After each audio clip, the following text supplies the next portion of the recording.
नमस्कार, मैं हूं वैष्णवी चौहान और आप देख रहे हैं संगम न्यूज। बिहार में चुनावी रणभेरी बच चुकी है।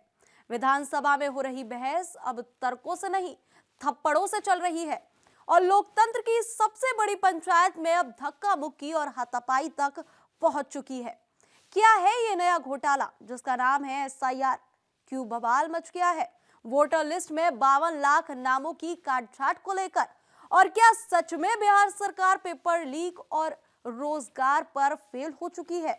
बने रहिए मेरे साथ अंत तक, क्योंकि आज मैं आपको दिखाऊंगी बिहार विधानसभा के भीतर की वो सच्चाई जो शायद आपने कैमरों के बाहर कभी नहीं देखी होगी। बिहार में विधानसभा चुनाव की तैयारी जोरों पर है और जैसे जैसे सियासी पारा चढ़ रहा है वैसे वैसे नए घोटाले सामने आ रहे हैं।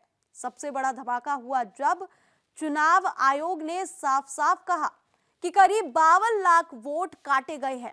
इनमें से 18 लाख लोग मृत पाए गए, फिर भी वोटर लिस्ट में थे। 28 लाख लोगों ने अपनी वोटिंग जगह बदल ली, लेकिन दोनों जगहों पर नाम बना रहा। यानी ये सीधा सवाल खड़ा करता है बिहार की वोटर लिस्ट की विश्वसनीयता पर।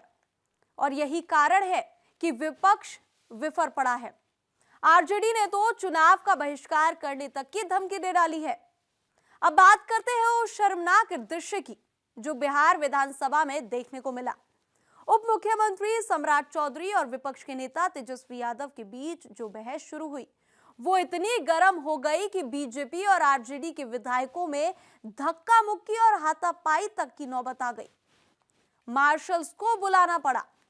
विधानसभा की गरिमा को बचाने के लिए विधायकों को एक दूसरे से अलग किया गया। सिर्फ बहस नहीं, सदन में अपशब्द, हाथापाई और उंगली दिखाने तक की नौबत आई। इसी बीच पेपर लीक का मुद्दा उठाया गया तेजस्वी यादव द्वारा। उनका सीधा आरोप था कि बिहार सरकार बार बार परीक्षाएं रद्द कर रही है क्योंकि पेपर लीक हो रहे हैं।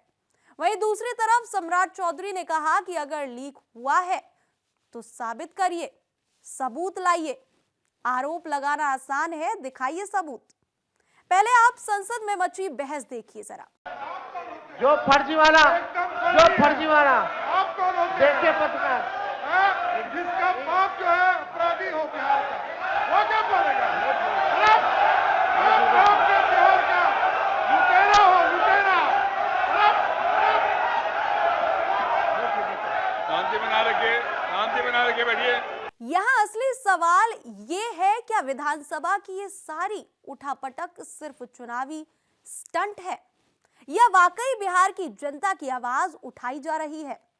वोटर लिस्ट में गड़बड़ी, पेपर लीक और परीक्षा रद्द, पेंशन और रोजगार के वादे, बिजली जैसी मूलभूत सुविधाएं, ये सब मुद्दे हर आम बिहारी के जीवन से जुड़े हैं। पर क्या सियासतदानों के लिए ये मुद्दे सिर्फ बहस का तूल बनकर रह गए हैं? बिहार में विधानसभा चुनाव से पहले जो माहौल बन रहा है वो बता रहा है कि ये सिर्फ चुनाव नहीं, एक सियासी युद्ध है। एक और विपक्ष है जो सरकार को नकलची और निकम्मी बता रहा है, तो दूसरी ओर सरकार है जो तेजस्वी को सत्ता का लालची जंगलराज का युवराज बता रही है। तो अब फैसला जनता के हाथ में है। क्या बिहार फिर से अराजकता की ओर लौटेगा या नए बिहार की ओर बढ़ेगा? आप क्या सोचते हैं? हमें कमेंट कर अपनी राय जरूर लिखें। इस वीडियो को लाइक करें, शेयर करें अपने दोस्तों और परिवारों के साथ और सब्सक्राइब करें संगम न्यूज को, जहां हर खबर मिलती है बिना किसी एजेंडा, बिना किसी डर के, सीधी, सटीक और दमदार। मैं हूं वैष्णवी चौहान, मिलती हूं अगली रिपोर्ट में।